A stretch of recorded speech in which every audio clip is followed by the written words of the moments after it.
जय भगवती। अगर आपको आपके जीवन में शत्रु आपके ज्यादा अगर बढ़ गए हैं, चारों तरफ अगर आपके शत्रु दिखते हैं, बहुत ज्यादा संख्या में अगर आपका शत्रु हो गया है, तो आप इस श्रावण मास में अगर इस चीज से निर्मित करके शिवलिंग बना करके और पूजा अगर आप कर रहे हैं, तो निश्चित ही आपका सारा शत्रु ध्वस्त हो जाएगा, सारा शत्रु आपका खत्म हो जाएगा। अगर इस प्रक्रिया को आप पूरे श्रावण करते हैं, या पूरे श्रावण अगर आप नहीं कर पाते हैं, तो आप 5 दिन या 11 दिन भी अगर आप कर लेते हैं, तो भी आपका जो समस्या है, शत्रु से बहुत ज्यादा अगर पीड़ित है, तो उससे आपको मुक्ति मिल जाएगा।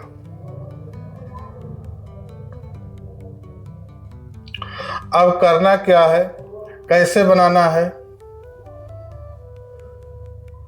तो भैंस का गोबर लेकर के, भैंस का जैसे गाय का गोबर होता है, उसी तरह से भैंस के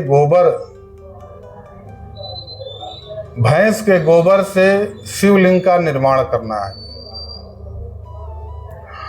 और उस पर आपको पूजा करना है।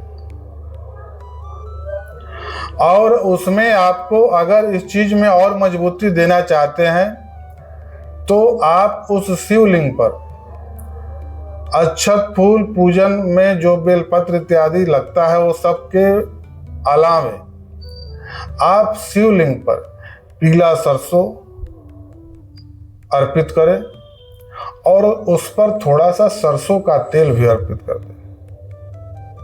हालांकि ये प्रयोग आपको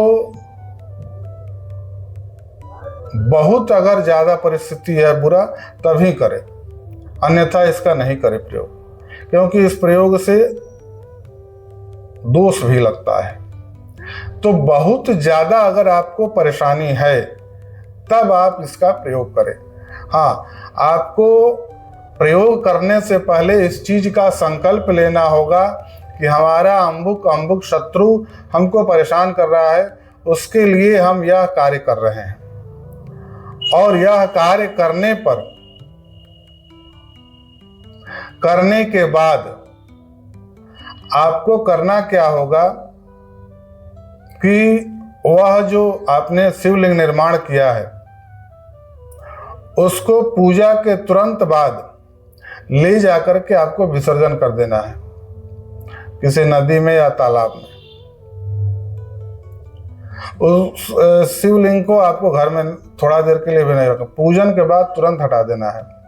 और उसके बाद आपको श्री सूक्त का या कोई भी शांति पाठ अपने घर में कर लेना है। नहीं तो इसका उल्टा, इसका जो एनर्जी होता है, उसका प्रभाव आपको भी नुकसान कर सकता है।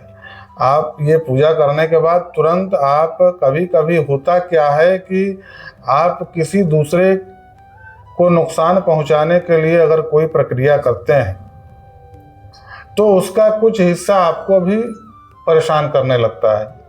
तो ये चीज है कि आपको, अगर आप ये चीज घर में कर रहे हैं, तो आप उस चीज को तुरंत हटा दें और उसके बाद कोई भी शांति पाठ आपको कर लेना है। श्री सूक्त का पाठ कर ले या स्वस्तिन कर ले, कोई भी आपसे जो भी शांति पाठ आपको कर लेना है।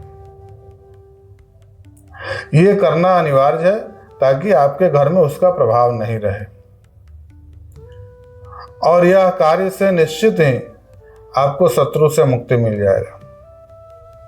जय भगवती।